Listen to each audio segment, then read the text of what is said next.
जय श्री राधे। राधा वल्लभ श्री हरिवंश। महाराज जी मैं ये जानना चाहता हूँ कि पाप क्या है। क्या अपने जो कर्तव्य कानून के विरुद्ध आचरण होता है उसमें ही तो दंड मिलता है। तो भागवती कानून है, गीता, वेद, धर्मशास्त्र, ब्रह्म ऋषि, उसके विरुद्ध जो आचरण होता है उसे पाप कहते हैं। शास्त्र के विरुद्ध पाप आचरण और शास्त्र के अनुकूल पुण्य आचरण। जैसे हमारी बहन है, स्त्री है, पत्नी है, वो भी स्त्री है, माँ है, वो भी स्त्री है, पुत्री है, वो भी स्त्री। चारों स्त्री स्वरूप हैं, लेकिन चारों के साथ हमारा व्यवहार बिल्कुल अलग अलग होगा, नहीं होगा। अगर वो चारों के साथ व्यवहार एक जैसा करता तो पापाचार्य है।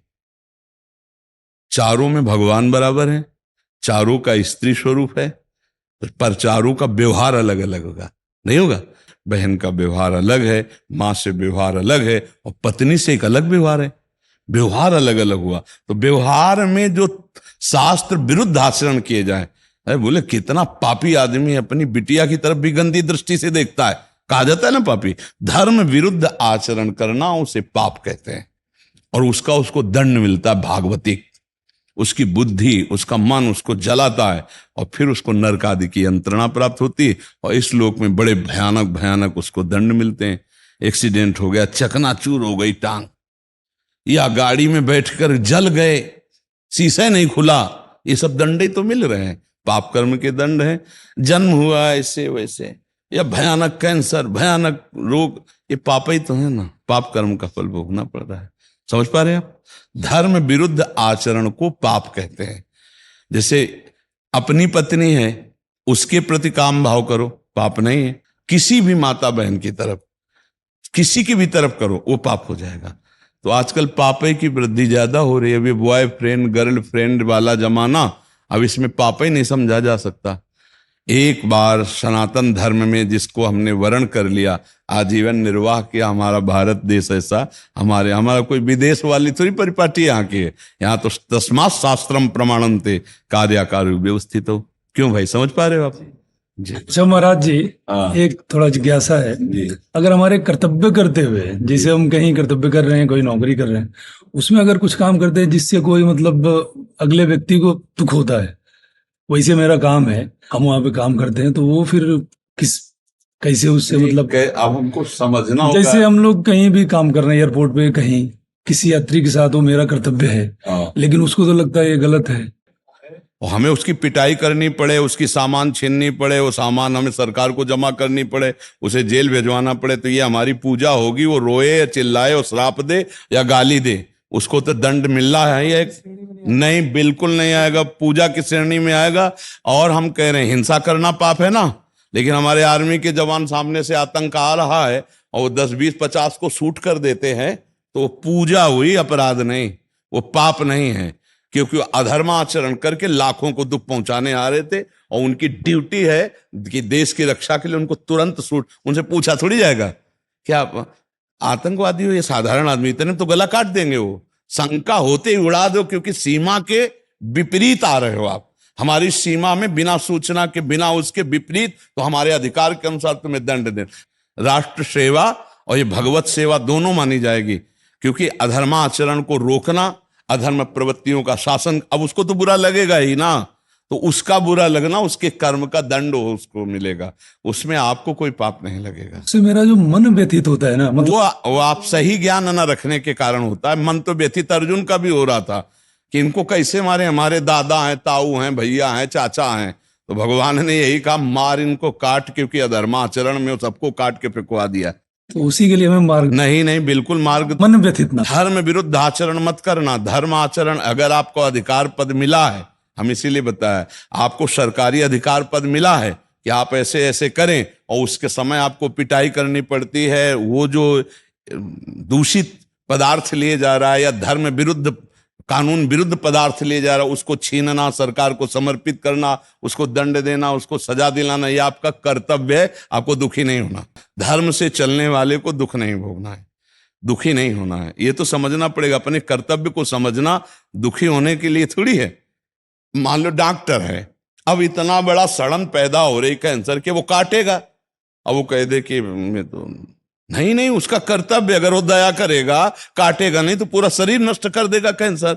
ऐसे ही अगर वो अधर्माचरण करने वाला, कानून विरुद्ध स्मगलिंग करने वाला रोका नहीं जाएगा तो वो बहुत फैलाव करेगा, वो हमारे देश में बहुत प्रकार की हानि पैदा करेगा। तो ये ऐसा, जैसे वो डॉक्टर है ना, अंग काट करके और उसके पूरे शरीर को बचा रहे हैं, ऐसे 10-20 आदमियों को जो दूषित हैं उनको दंड दे के जेल भेज के आप लाखों का कल्याण कर रहे हैं। तो आप अपने कर्तव्य का पालन कर रहे हैं, ना कि अधर्माचरण कर रहे हैं। जी, आखिरी जिज्ञासा एक है, हाँ बोलिए। प्रार्थना है आपसे। जी जो चीजें हमें दुख या सुख के रूप में मिल रहा है, जी वो पति पत्नी पुत्र धन, जी। जो भी नौकरी, जी और हम अभी जो शरीर हमने पाया है, इसमें हमने देखा है कि हमने कुछ नहीं किया, किसी को सताया नहीं, कुछ नहीं किया, कोई घूस नहीं लिया, किसी के साथ रंग भेद ये नहीं। अब इतना को उत्तर ले लो, फिर आगे पूछ लेना।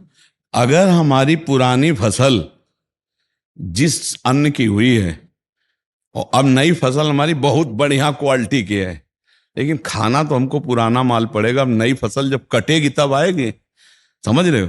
तुम तो पाप किए हो कि नहीं तुम जानो, लेकिन हम जिंदगी में पाप किए हैं कि नहीं हम जानते हैं। बचपन से बाबा जी दोनों किडनी फेल हैं। पूर्व का, ये हमारे पूर्व का काम है।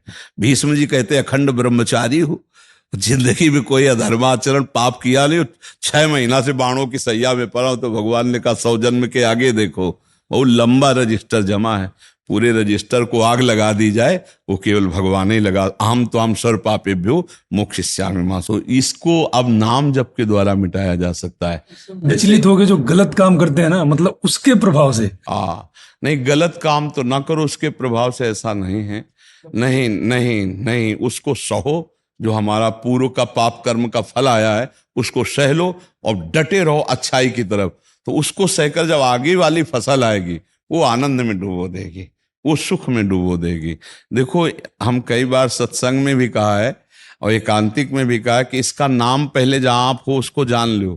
पहला नाम है मृत्यु लोक, नाम है ना, मतलब सब मरेंगे, चाहे संत हो चाहे असंत हो, चाहे अच्छे कर्म करने वाले हो चाहे बुरे कर्म करने वाले हो। पहली बात है, यहां सब मरेंगे। और दुखालयम अशाश्वतम, गीता जी में लिखा है। संसार को क्या कहा गया है? दुखालयम। तो जैसे मिठाई की दुकान में मिष्ठान मिलेगा, ऐसे इसका नाम दुखालय, इसमें दुख ही भोगना पड़ेगा। चाहे जितनी उन्नति हो चाहे जो कुछ हो, दुख भोगना पड़ेगा। सुख कैसे लें? तो सुखालय है भगवान, जो आनंद सिंधु सुख राशि, सीकर तय त्रैलोक सुपासी। उनका नाम जप करते हुए आए हुए पूर्व के दुख को हम भोग लेते हैं। आगे हमारा जीवन बड़ा मंगलमय है, बड़ा आनंदमय है। जैसे आप लोग कितना भजन करते होगे आप जानो, हम तो बचपन से कर रहे हैं, पर कितनी बड़ी कृपा है इस जन्म के भजन की, कि ऐसी स्थिति में भी 12:30-1 के बीच में बैठ गए थे, नहा धो के 2 बजे तो रोड में आ गए थे। 50-60 हजार लोग रोड में होते हैं सबसे राधे श्याम करते हुए, और तब से अखंड चल रहा है बोलना, सत्संग एकांतिक वन विहार सब अखंड चल रहा है। भला किडनी फेलियर की इतनी सामर्थ्य होती है? ये है हमारे भगवान की कृपा, ये है हमारे सतमार्ग में चलने की नवीन खेती का फल। लाखों भगवत मार्ग में चल रहे हैं और ये हमारा पूर्व पाप का, वो हमें गिराना चाहता है पर भगवान हमें उठाए हुए हैं, भगवान बचाए हुए हैं। इसीलिए दुख भोग लो और नाम जप करते हुए अगली फसल तैयार करो अच्छी। जैसे देखते हो कि कोई अच्छा कर्म करता है और दुख भोग रहा है, और एक बुरा कर्म कर रहा है और सुख भोग रहा है, तो इस समय वो बुरा कर्म करके अपनी खेती बुरी बो रहा है, लेकिन पूर्व में उसकी अच्छाई रही है तो इसलिए वो सुख भोग रहा है। अब ये जो नई खेती का फल आएगा तब उसको पता चलेगा। कोई धर्मात्मा पुरुष धर्म कर रहा है, ये इसकी नई खेती है, लेकिन पूर्व में उसने पाप किए हैं, तो उस समय जो उसको दंड मिल रहा है, मतलब कदम कदम पे परेशानियां आ रही और बहुत धर्मात्मा है, तो इसके पूर्व का पाप है। ये अच्छे से समझना होगा, बिना पाप के दुख नहीं। तो बोले पापी आदमी को क्यों दुख नहीं मिल रहा? मिलेगा, उसके पुण्य नष्ट होने दो पहले, क्योंकि अगर पुण्य बचे रहेंगे तो उसको दुख में बाधा पहुंच जाएगी। और वो खुशी से पाप कर रहा है कि हम तो पाप करते हैं, हमें दुख ही नहीं मिल रहा, सुख मिल रहा है, और समझ पा नहीं। तो जहां पुराने पाप और नए पाप दोनों मिले, ब्लास्ट हो जाएगा। इसलिए हमें लगता है कि जीव को पाप कर्म नहीं करना चाहिए, वर्तमान में धर्म पूर्वक आचरण करो, पूर्व के जो पाप का परिणाम दुख आवे उसे हंसते हंसते भोग लो। नाम जब से ये दम मिलेगी कि आप भोग लोगे। हंसते हंसते भोग लोगे। मिटाया नहीं जा सकता, प्रारब्ध भोग को नहीं मिटाया जा सकता।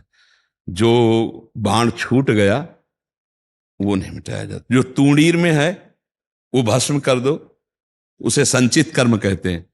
आगे जो हमारा है वो सही हो रहा है, लेकिन जो पूर्व शरीर रचने के समय कि 10 वर्ष की अवस्था में तुम्हें चोट लगेगी, 20 वर्ष की अवस्था में तुम्हारा हाथ टूटेगा, तुम्हारे कैंसर, वो सब पक्का होगा। तो अब उसके लिए हमें क्या घबराना, सबके हो रहा है।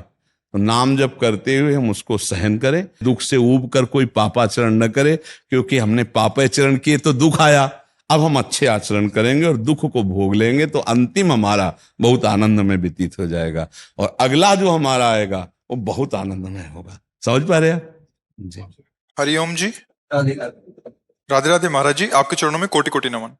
महाराज जी, प्रेम क्या है? किसी को याद करना प्रेम है, किसी के बारे में सोचना प्रेम है, हर वक्त उसकी ख्याल रहना प्रेम है, या उसका चिंतन या उसके बारे में सोचना प्रेम है? सब एक ही बात है। याद करना, चिंतन करना, सोचना, पर प्रेम शब्द सार्थक होता है सच्चिदानंद पे। किसका है? आपका है। आजकल जो प्रेम शब्द का प्रयोग पार्थिव पांच भौतिक शरीर के भोग को कहा गया, उसे प्रेम नहीं, उसे काम कहा गया है। ये जो पुरुष स्त्री संबंधी आकर्षण है, बोले प्रेम है, इसे काम कहते हैं, प्रेम नहीं कहते। प्रेम होता है प्रतिक्षण वर्धमानम, प्रेम होता है कामना रहितम, प्रेम होता है सूक्ष्मतरम, प्रेम होता है अनुभव स्वरूपम।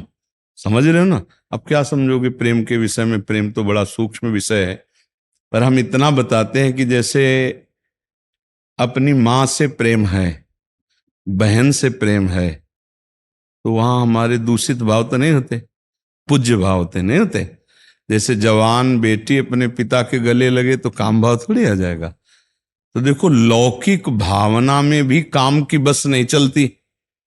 तो सोचो, प्रेम जब जागृत होगा तो चराचर जगत में अपने इष्ट के सिवा और कुछ दिखाई ही नहीं देता है।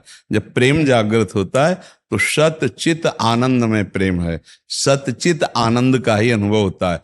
काम जब जागृत होता है, काम की पहचान होती है, वो देह भाव में आसक्त होता है, उसमें कामना होती है, उसमें सुख लेने की इच्छा होती है, वो कामना होती है, मोह होता है, राग होता है, लौकिक आसक्ति होती है, प्रेम नहीं होता है।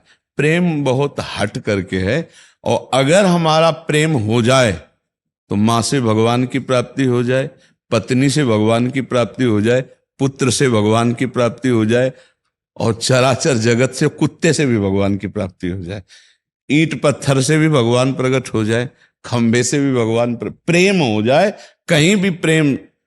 चराचर जगत में परमात्मा विराजमान, प्रेम इतना सामर्थ्यशाली है। भगवान शंकर कह रहे हैं, तेहि समाज गिरजा में रहे हूँ, अवसर पाई बचन एक कहे हूँ, हरि व्यापक सर्वत्र समाना। प्रेम से व्यापक परमात्मा प्रकट हुआ। प्रेम बहुत बड़ी चीज है नहीं? और आजकल लड़का लड़की शरीरों के आकर्षण को प्रेम कह रहे हैं।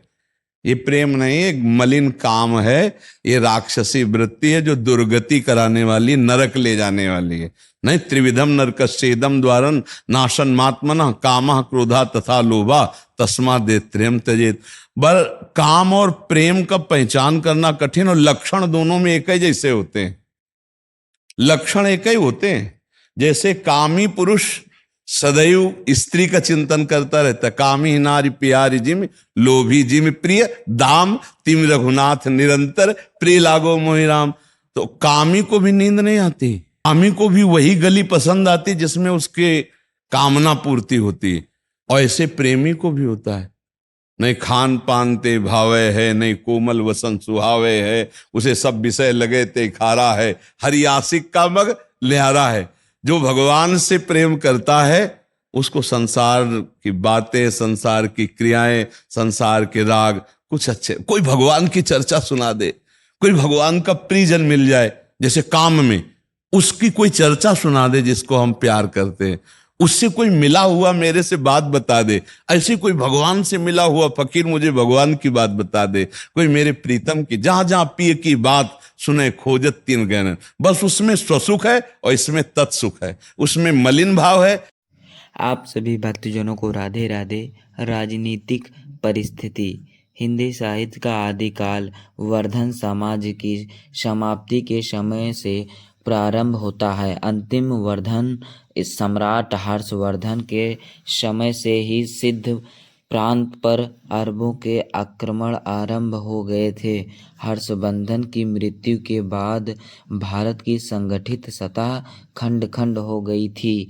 तदनंतर राजपूता राजा निरंतर युद्धों की आग में जल गए और अंततः एक विशाल इस्लाम समाज की स्थापना हो गई। ईसा की 8वीं शताब्दी से 15वीं शताब्दी तक के भारतीय इतिहास की राजनीतिक परिस्थिति हिंदू सत्ता से धीरे धीरे लक्ष्य होने का इस्लाम सत्ता के धीरे धीरे उदय होने की कहानी। आदिकाल के इस युग प्रभावती जीवन में कहीं भी संतुलित नहीं था। जनता पर विदेशी आक्रमणकारियों के अत्याचारों के साथ साथ युद्धकामी देशी राजाओं के अत्याचारों का क्रम भी बढ़ता चला गया है। परस्पर लड़ने लगे और प्रजा पीड़ी होने लगी। पृथ्वीराज चौहान, जय हिंद आदि की परिस्थिति लड़ाइयाँ अंतहीन कथा बनती गई। विदेश शक्तियों के आक्रमण का प्रभाव मुख्यतः पश्चिमी भारत के मध्य प्रदेश पर ही पड़ता है। यही वह क्षेत्र था जहाँ हिंदी भाषा का विकास रहा था। अतः इस काल का समाप्त आदिकाल साहित्य हिंदी आक्रमण को युद्ध के प्रभावों की मन स्थितियों पर प्रतिफल है। धार्मिक परिस्थिति। ईसा की 6वीं शताब्दी तक देश का धार्मिक वातावरण शांत था, किंतु 7वीं शताब्दी के साथ देश में धार्मिक परिस्थितियों में परिवर्तन आरंभ हुआ। इस समय आलंबर और न्यायंबर संत दक्षिण भारत के उत्तर भारत की ओर धार्मिक आंदोलन लाए। वैद्य धर्म का पतन प्रारंभ हो गया था। शैव और जैन मत आगे बढ़ने की होड़ में परस्पर टकराने लगे थे। देशव्यापी धार्मिक अशांति के इस काल में बिहारी धर्म इस्लाम का भी प्रवेश हो गया था। अशिक्षित जनता के सामने अनेक धार्मिक राहें बनती जा रही थी। बौद्ध शांति यौगिक चमत्कारों का प्रभाव दिखा रहे हैं। वैदिक एवं पौराणिक मतों का सात्मक खंडन मंडन की भूल भुलाइयों में पड़े थे। उधर जैन धर्म पौराणिक आख्यानों ने नए ढंग से बढ़कर जनता की आस्थाओं पर नया प्रभाव जमा रहा था। आदिकाल की धार्मिक परिस्थिति अत्यंत विषम तथा असंतुलित थी। कवियों ने इसी स्थिति के अनुरूप खंड मखंड हठयोग वीरता एवं सृगण का साहित्य लिखा। सामाजिक परिस्थिति। तत्कालीन राजनीतिक तथा धार्मिक परिस्थितियों का देश की सामाजिक परिस्थितियों पर भी गहरा प्रभाव पड़ता है। जनता शासन तथा धर्म दोनों ओर से निराश होती जा रही थी। युद्धों के समय उसे बुरी तरह पीसा जाता है। समाज के उच्च वर्ग शासन तथा धर्म दोनों को ओर में विलासित बढ़ गई थी। बंधन वर्ग श्रमिक तथा अंधविश्वास जोरों पर था। सांप्रदायिक तनाव बढ़ रहा था। यौगिकों का गृहस्थों पर आतंक छाया हुआ था। जनता दुर्भिक्ष युद्ध और महामारियों का निरंतर शिकार हो रही थी। सामाजिक परिस्थिति की इस विषमता में हिंदी के कवियों को जनता की स्थिति के अनुसार काव्य रचना की सामग्री जुटानी पड़ी। सांस्कृतिक परिस्थिति। आदिकाल का भारतीय और इस्लाम इन दोनों संस्कृतियों में समकरण एवं हास्य विकास की गाथा है। इस काल में भारतीय संस्कृति का जो स्वरूप मिलता है वह परस्परगत गौरव की विकसित तथा मुस्लिम संस्कृति के गहरे प्रभाव